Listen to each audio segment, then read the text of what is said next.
नमस्कार दोस्तों, यूएसए के साथ आज वही हो रहा है जो उन्होंने बाकी देशों के साथ करा था। बाकी देशों के अंदर ऐसे ग्रुप्स को आइडेंटिफाई करना जो देश के खिलाफ बोल सकते हैं, आतंकवादी गतिविधियां कर सकते हैं, उनको फंड करना, उनको बड़ा करना, आर्मी के वेपन्स प्रोवाइड करना, ट्रेनिंग देना और फिर उन्हीं देशों के अंदर इस्तेमाल करके उन देश को जेली स्टेट बनाना। अब सेम चीज यूएसए के साथ हो रही है, जहां पे यूएसए के ही एक नागरिक ने यूएसए के अंदर टेररिस्ट अटैक कर दिया है। मेरा नाम है विनम्र कूलवाल और आप देख रहे हैं तर्कवाद।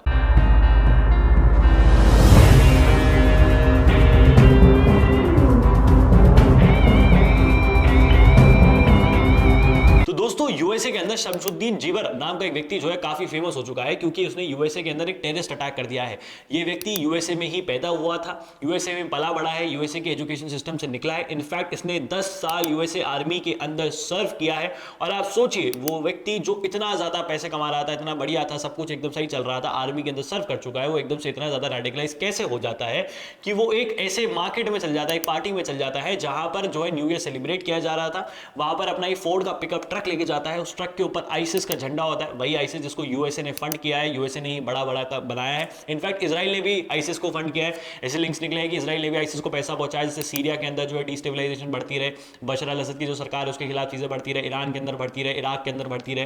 ये सब चीजें इजराइल ने भी करी है। तो आप देख रहे हैं वही उसी ग्रुप का है, जिसको शमशुद्दीन जो है उसी ग्रुप से आता है, आईसिस के, जिसको यूएसए ने फंड करा है।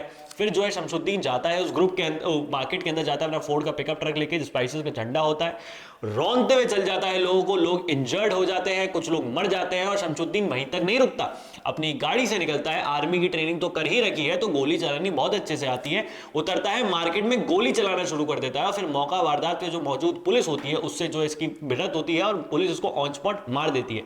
ये व्यक्ति जिंदा नहीं है, इसको मार दिया गया है। आप देख रहे हैं किस तरीके से अब एक नया फॉर्म ऑफ टेररिज्म निकल कर आ चुका है कि मार्केट के अंदर घुसो, जहां पे भीड़ ज्यादा है, और रौंकते हुए लोगों को चले जाओ। सेम इंसिडेंट हमने जर्मनी के अंदर भी देखा, लेकिन जर्मनी के अंदर इंसिडेंट थोड़ा सा डिफरेंट था कि वहां से व्यक्ति सऊदी अरेबिया से जर्मनी गया, जर्मनी में काम कर रहा था, रेडिकलाइज हो गया, इसलिए उसने जर्मनी के क्रिसमस मार्केट के अंदर ये सब चीजें कर दी। लेकिन यहाँ पर यूएसए के अंदर ही ये व्यक्ति रहता था, वहीं पे पढ़ता था, वहीं पे काम करता था, उसकी आर्मी में ही था, तो उसने फिर जाके ये सब चीजें हरकतें करी। आप देख रहे हैं किस तरीके से यूएसए के साथ वही हो रहा है जो उसने बाकी देशों के साथ करी थी। इसी के साथ साथ एक और टेररिस्ट जो एक्टिविटी साथ में, एक और एक्टिविटी ऐसी हुई जिसको इसी से लिंक किया जा रहा है। बोला जा रहा है कि ये दूसरी टेररिस्ट एक्टिविटी थी यूएसए के अंदर उसी टाइम पीरियड के अंदर, क्योंकि यूएसए में अगर कुछ हो रहा है, इलॉन मस्क की बात हम नहीं करें तो इलॉन मस्क की जो कंपनी है टेस्ला का एक साइबर ट्रक आता है। वो साइबर ट्रक जो है लास वेगस के अंदर ट्रम्प का एक होटल है, ट्रम्प इंटरनेशनल होटल, उसके बाहर वो साइबर ट्रक खड़ा होता है। फिर एकदम से उसमें से व्यक्ति निकलता है, चला जाता है और फिर उस साइबर ट्रक में से ब्लास्ट होता है। अब देख रहे हैं किस तरीके से लोग अब इसको जो है लिंक कर कर देख रहे हैं, दोनों एक्टिविटीज को जो हुई है, दोनों घटनाओं को इस तरीके से देखा जा रहा है कि हो सकता है कि जिबर ने एक तरफ अटैक करा हो, उसके साथी ने दूसरी तरफ अटैक करा हो, और हो सकता है आने वाले टाइम पीरियड के अंदर ऐसे और भी अटैक्स यूएसए में हमें देखने को मिले जो यूएसए नागरिक द्वारा ही किए जा रहे हैं।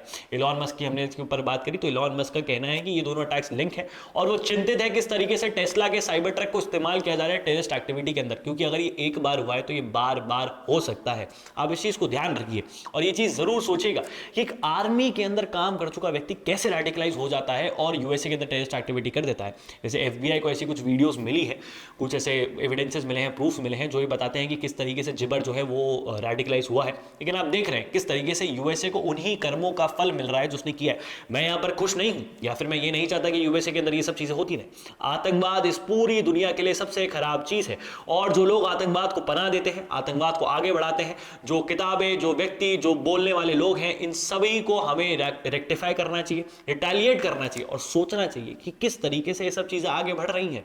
आप खुद सोचिए, जब भारत पूरे विश्व पटल पे खड़े होकर आतंकवाद के खिलाफ बोल रहा होता है तब यूएसए इंडिया को इतना सीरियस नहीं लेता, लेकिन अब जब उनके साथ हुई तो आप देखेंगे किस तरीके से अब वो यूएसए के अंदर कैसे कैसे कैसे चीजें चलती रहेंगी।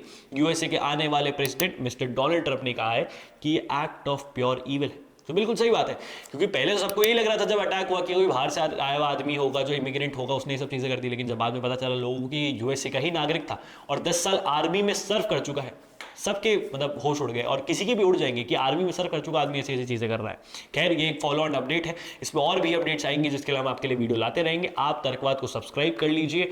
आपकी क्या राय है नीचे कमेंट बॉक्स में लिख के जो बताएगा। इस वीडियो को शेयर करें, ज्यादा लोगों तक पहुंचाएं। जय हिंद, जय भारत, भारत माता की जय, और हाँ, पानी बचाएं।